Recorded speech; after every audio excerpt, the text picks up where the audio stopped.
Welcome to Resume Storyteller with Virginia Franco, bringing you interviews with industry experts and regular folks who tested the job search waters and succeeded, and strategies to tell your story and land you job interviews in 60 days, guaranteed. Here's your host, Virginia Franco.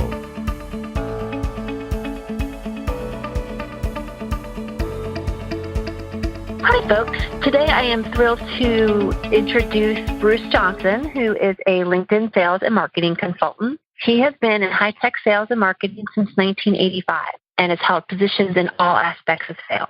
Since 2011, he's been a sales and marketing consultant specializing in LinkedIn. He recognized that there's a lot more to LinkedIn than most users realize, and a lot more ways that LinkedIn can be used than most people expect. Today, he works with clients to help them use LinkedIn effectively to meet their goals, whether it is in the realm of brand awareness, building credibility, researching people and companies, finding prospective employers or customers, and contacting them. He has been repeatedly named to lists of the top 100 LinkedIn consultants and specialists in the world, and he has helped clients all over the globe to learn how to use LinkedIn more effectively to achieve their goals. So, Bruce, thank you so much for coming on. I really appreciate it. My pleasure, Virginia. Great being here. So you and I have been connected for some time, but we recently got into a conversation that really intrigued me, and which is one of the reasons why I wanted to have you on. You said to me that, after doing a lot of research, you walked away absolutely convinced that activity is really the secret sauce when it comes to LinkedIn. While your profile is critical, it's not so much for getting found as serving as a checkpoint for people, no matter how they find you, whether they find you online, offline, or just seeing your activity on LinkedIn. So I'd love to talk with you more about that secret sauce and what it looks like from a job searcher's perspective. Sure. Let me just back up a bit. I discovered this and found this out about 4 or 5 months ago before Christmas last year. And LinkedIn introduced a feature that showed who viewed your profile, people who visited your LinkedIn profile. But they put up this statistic as to where those people were coming from. And the statistic was an odd one where it only showed up, or it would change to a different source of where people were coming from to see your profile every day. So over 3 or 4 weeks, I tracked it to try and find all these sources. And one of the sources that it said was who's finding you from LinkedIn search. And so, okay, good. Here are the people that are actually, you're showing up in the search results, but then they are actually going and coming and looking at your profile. So you're not just showing up in the results. Someone's coming and actually looking at your profile afterwards, which are very different things. And I found that even for someone who is high profile like I am and who has a very good LinkedIn profile, I was still only getting, I think I had something like, I was getting a couple a week, 1 or 2 people a week were coming and discovering me, which is low. I was surprised. And so then that's when they're searching for you by name, or how are they searching for you? By any means at all. By any means at all. They had to go in and hit LinkedIn. They had to go and enter something and hit search. So it could be looking for LinkedIn consultant. I mean, heck, they could be looking for people in Canada or in North America, thing, and I'd show up on those results. But these are the people that once they did a search, they actually came and looked at my profile afterwards. So then the other one statistic I found was that here are the people that came to your profile from your homepage. And when someone comes, or from their homepage, when someone comes to your profile from their homepage, that means they saw something that you said or published or did. So they had to see that you commented on something, that you liked something, that you published a post or published an article, that you shared a post, someone else's post, that sort of thing. They had to see you do something. And these are the people that came from my activity. And the incredible thing is that 23 or 24 times as many people were coming after seeing my activity than were coming from seeing my profile. So this made me think that the whole idea around the big thing on LinkedIn that most people don't realize is that people don't find you. They have to see you do something, and then they go check you out. It's much, much more powerful to be active on LinkedIn than it is just to sit there and have a wonderful profile. All right. So how does someone find this information for people that are newbie LinkedIn users? Oh, you have to go to who viewed your profile. Okay. And who viewed your profile would be one of the profile. Yep, on the dashboard. And then it's one of the statistics there. It's how people found you. And says where they worked and all of that. Okay. Exactly. So that's the big thing. And that was the big thing. I was quite shocked at that because it said that being active is much more powerful on LinkedIn than just having a good profile and having all this SEO stuff and all that sort of thing. All that is nice and all that is good. And you do have to have a good profile because, of course, once people find you, regardless of how they find you or regardless of how they're referred to your profile and come across it, it's got to be good. And it has to support your value proposition or whatever you're trying to get across. But the thing that I was surprised at was that how important, half of my profile views were coming from that. They weren't coming from... Well, I just looked at mine, and it's almost 3 times more come from activity versus just searching through keyword search. Right. And it's absolutely amazing. It's absolutely amazing how effective that is. So that's what's drawing people to your profile. It's not the fact that your profile is wonderful. It's not the fact that you have these wonderful keywords and keyword phrases that you're using, that sort of thing. It's not the fact that you used all the possible characters you could use everywhere and filled all your profile in all the sections and, checked all the boxes, that sort of thing. It's much more powerful just to go out and be active on LinkedIn. That's what brings people. Right. It's a much greater return on your investment for sure. Absolutely. Yeah, absolutely. I always tell people, I say that's not, with your respect to your profile, it's not build it and they will come. It's like go out and be active and they will come. That's right. Do you have a sense for, have you ever tracked category? I guess there's no way to do this, to track, what kind of activity, whether it's commenting on something or liking something or writing something, what drives more activity than others? Are there any sort of things you can do to make a difference? There are a couple things, sure. And this is in general. I call it there's the reactive types of activity that I see, the incoming activity once I publish a post or I comment on something. The incoming activity are people that like my content, share my content, comment on my content. There's people that follow me, and there's people that look at my profile. And of course, sometimes you can have multiples of those. People will follow you and look at your profile and know after they've commented on your post type thing. But I found that in general, the best people of all are followers. If I send a message to someone who followed me, they're more likely to respond than someone who commented, than someone that shared, than someone that looked at my profile or someone who liked my post. And in that order type thing. So followers are the best, likes are the worst.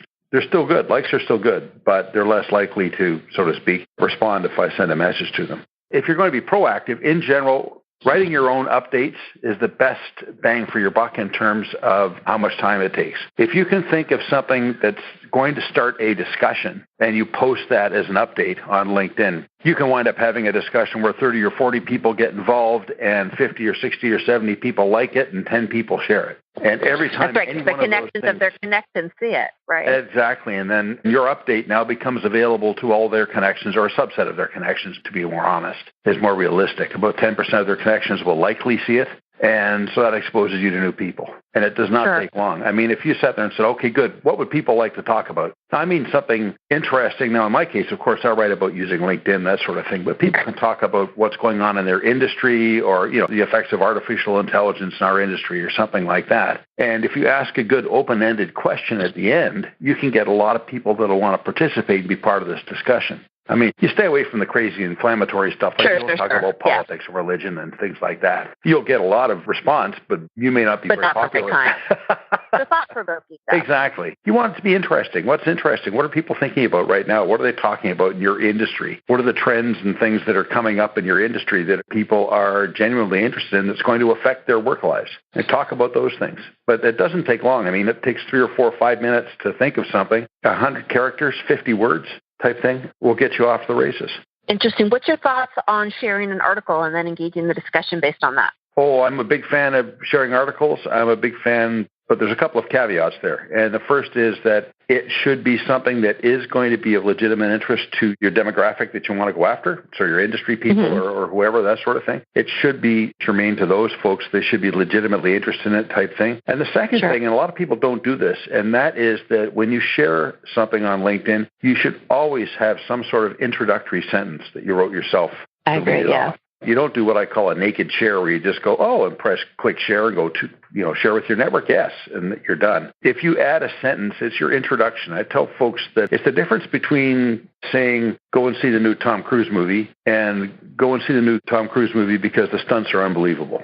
Right. You add context, you add value. I tell folks that if you share a piece of content with someone, it's good for the person whose content it was, because their content gets spread further around the network, but it doesn't do anything for you. If you add a comment, all of a sudden it becomes the other person's content plus your context for why they should read that content.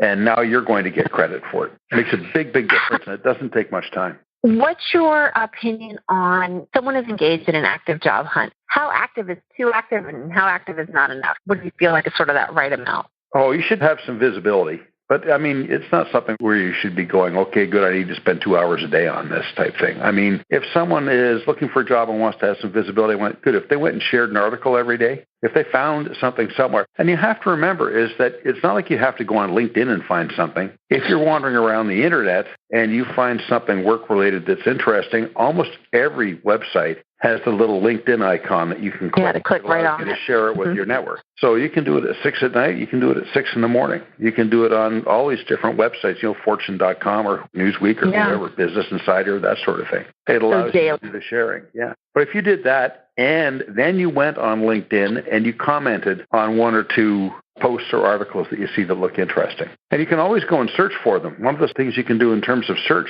on LinkedIn is you can search content. So you wanted to do something, you could look for artificial intelligence. Just go right to artificial intelligence in the top bar at the top of your screen, and it'll look for content. You can look for content that has artificial intelligence in it, or that's the theme. It's not that difficult. You don't have to sit there and spend an hour waiting to have things go by and find something interesting. You can go out and find something yourself. How do you, because obviously people want their articles, they want them to go out to their network, but they also want to use it they want it to get in front of the people that they don't know yet. They want to meet new people, build their network. What kind of strategy do you recommend to, blend activity and outreach? Well, there's 2 variations here. One is that if you have LinkedIn Sales Navigator, or you have a premium account where you have access to InMail, InMail allows you to send messages to people you're not connected with.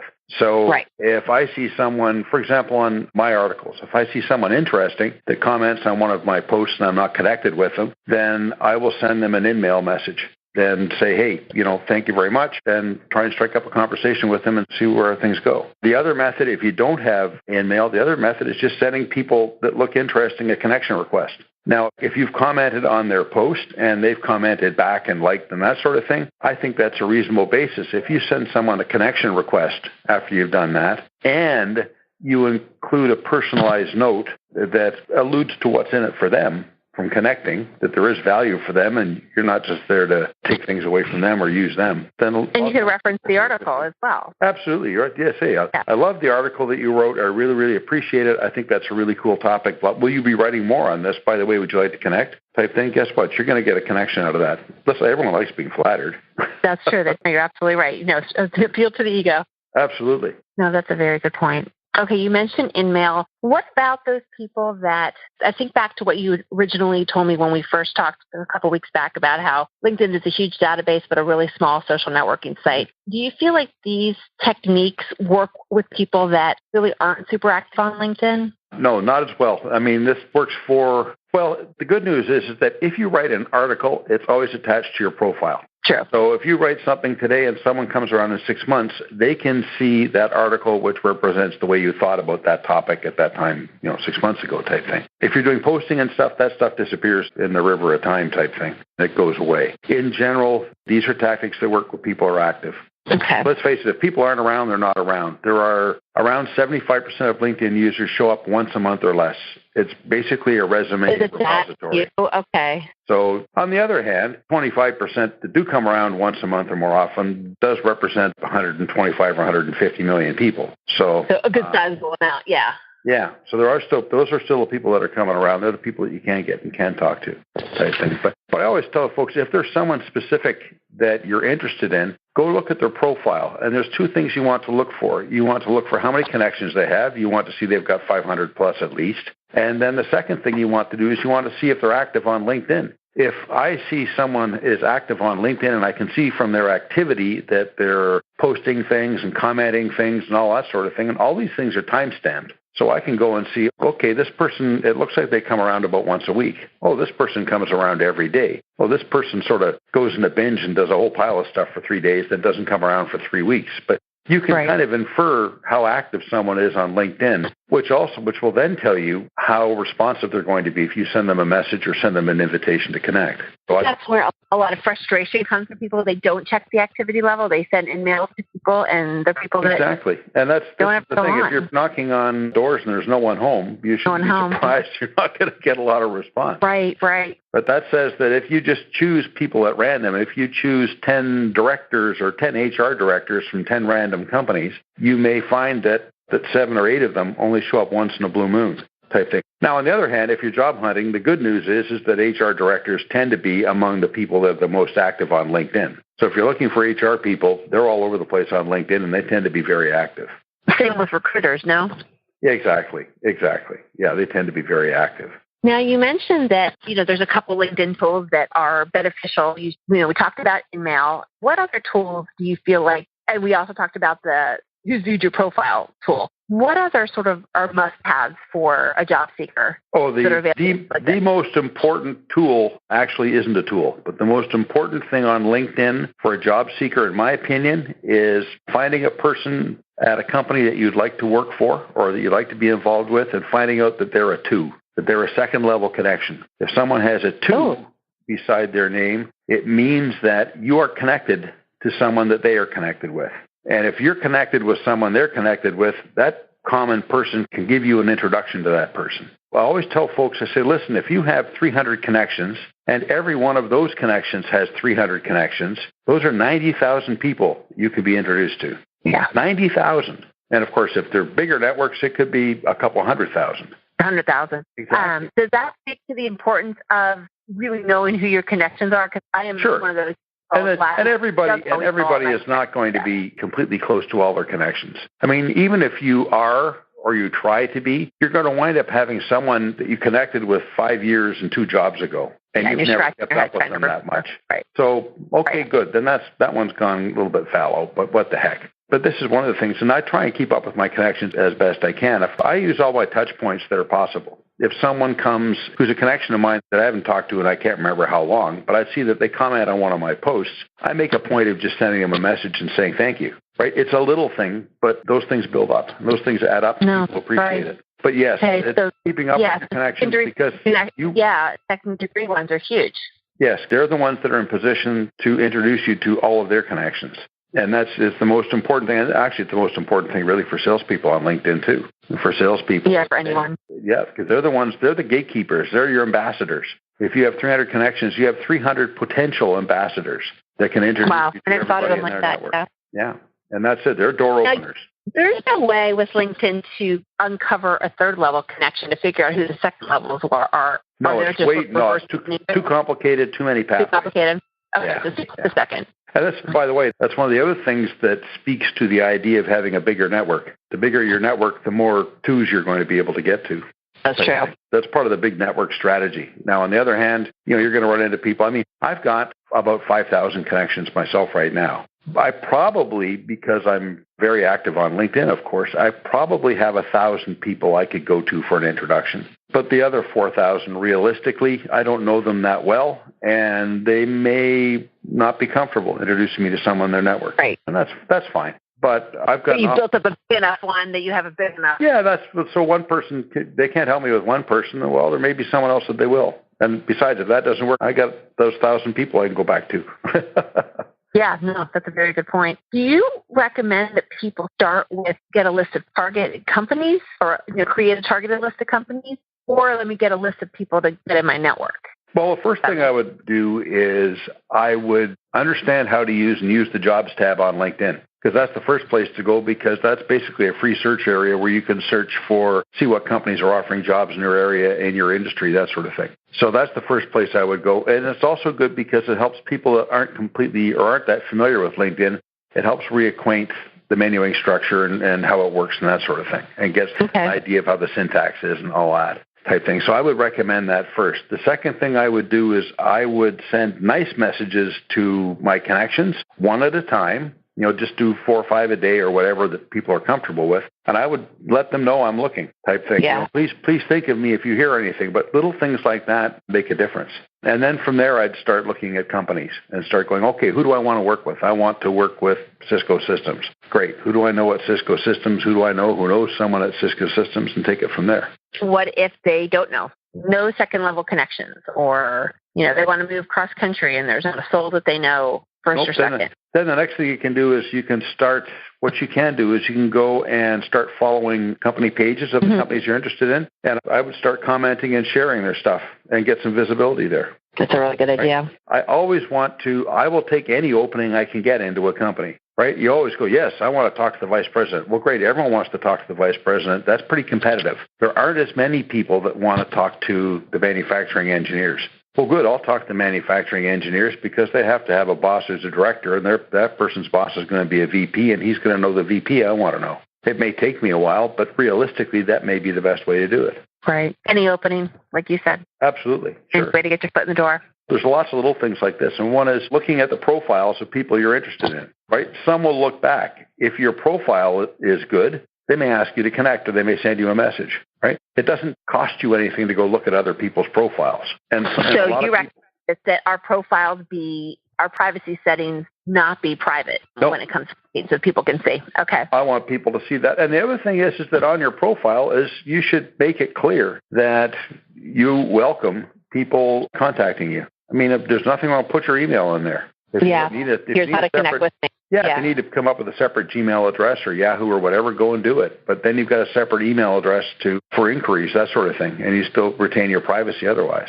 Yeah, and I think one thing that people don't realize is that even though sometimes you'll have your email and your phone number in the contact section, if you're not a first connection, they can't see that information. So if you put it right in your summary at the top, everyone has access to it. Right. What are some other things here? A like strategy increases your visibility. Go like things, right? Yep. If you have time, comment. Mm-hmm. But liking increases your visibility. More people will see that you liked something type thing. So by all means, take advantage of that. And of course, comment, share, and like content from people you'd like to meet. If there's someone you'd like to meet, you can't get a hold of them otherwise, but they're publishing things or they're commenting, comment on their comment, like their comment. They're going to see that. They may not know you at all, but they're going to see that. They're going to go, who is this person? Then what do they do, of course, then they don't know who you are. They go look at your profile. And if your profile is good and your profile is engaging and it welcomes them to contact you, something can come of it. But you never know. So then, you do a lot of these things and you turn the numbers to your advantage. When you share the thoughts of others, posts of others, do you agree that you should tag the original author as a way to notify them that you've mentioned them? They'll hear that already. If you share someone's, they'll be notified of it. So even if you don't hit the @ button? Yeah.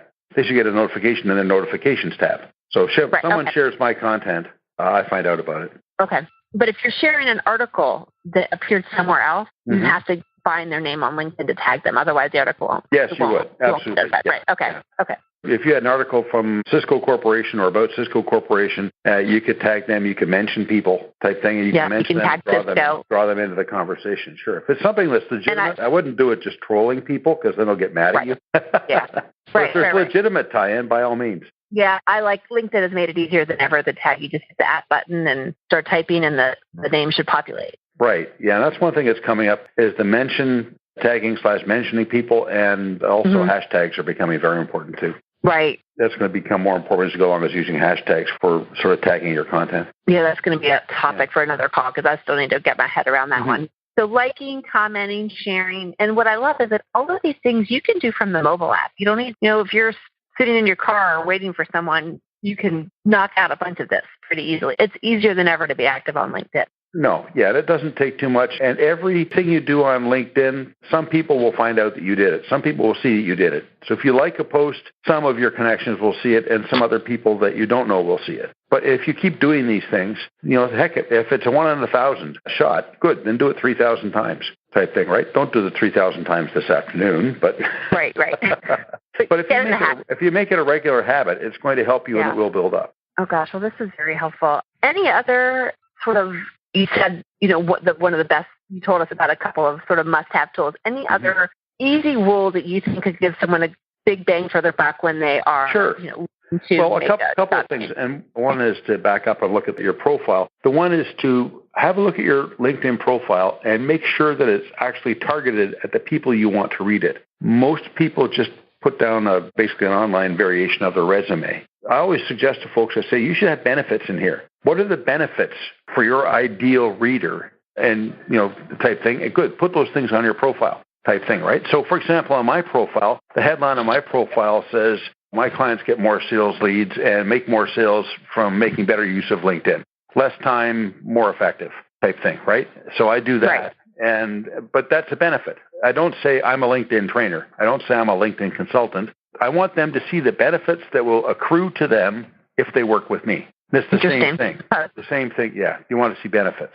That's the biggest one. And then the only other thing I can think of off the top of my head is go to the company pages of the company. I touched a bit on this, but go to the company pages of the companies that you're interested in. At the top of the company page, you've got the option of following it, but there's also, they will go the number of employees they have on LinkedIn. Click on that. When you click on the number of employees they have on LinkedIn, LinkedIn will show all those employees, and of course it may be 10 or it may be 10,000, but it will show all those employees type thing, but it'll also show them, it tends to show them in the order of how close you are to them. So if you do have connections at that company, those people come up first.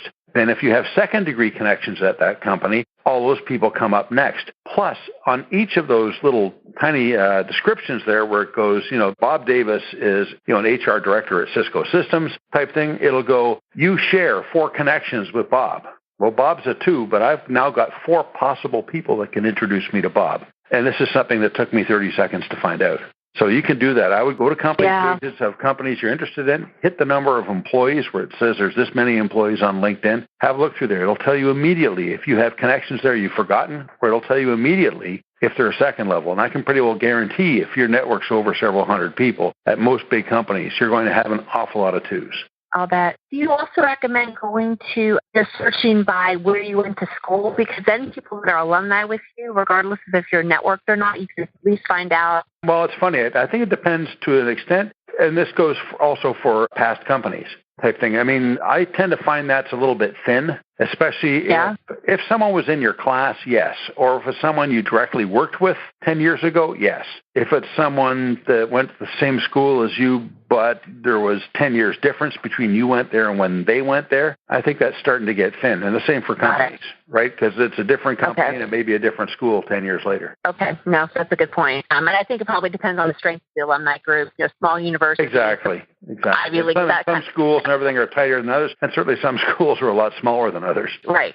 Okay. No, that's a very good point. Well, thanks so much. This was really, really enlightening. I know I've learned some stuff, and I appreciate it because so much changes on LinkedIn. It's really hard to keep tabs on it. LinkedIn doesn't send us a book saying, look what we've launched now. So you got to just get in there and familiarize yourself with people like you who know the ins and outs of it. Yeah, it's tough to keep up with sometimes, but every time LinkedIn closes the door in our faces in terms of some functionality, another one opens up. It's just keeping track of those and figuring out how best to use them. It's interesting. People will be members on LinkedIn for 5 years, and they'll have 1,000 connections, and they'll spend time doing this and doing that, but they'll never really cotton on to the idea going, oh, because that person's a 2, I've got someone that I could get to introduce me to them.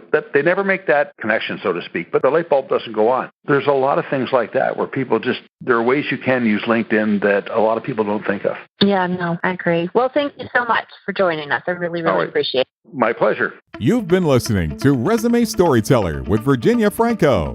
To learn more about storytelling strategies to catch the eye of today's SCIM online readers, hiring and decision makers, go to www.virginiafrancoresumes.com.